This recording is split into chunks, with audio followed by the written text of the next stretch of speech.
nagiba ang budiga ng mantika mga kamix, yung budiga ng plastic bottle ng mantika. So ito na siya ngayon. Ito yung bumagsak kagabi mga bandang alas 2 ng madaling araw. So ito yung narinig ko.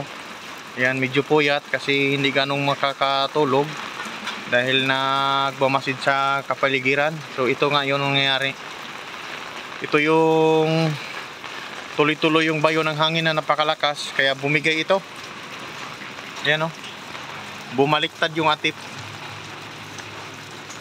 So sa ngayon mga kamix, ang ulan ay medyo mahina na, at saka yung hangin naman ay ano na, pabugso-bugso na lang, pero medyo may kalakasan paminsan-minsan. So doon sa pwesto namin, ayan yung bahay sa gitna.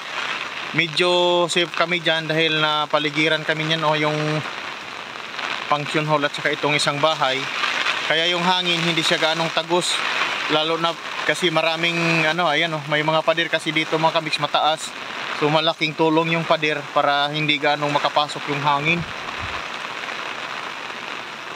Ayan, maulan pa rin. At saka napakadilim pa rin yung ano, ayan, kalangitan.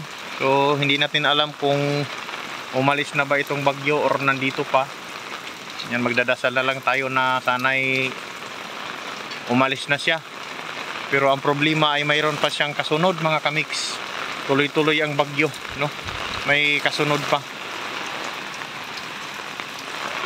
Mag-ingat po tayong lahat mga kamix. Ayan, huwag natin kalimutan laging magdasal, no? Manalangin tayo sa ating Panginoon na lagi niya tayong bantayan at gabayan, at ilayo niya tayo sa anumang mga kapahamakan.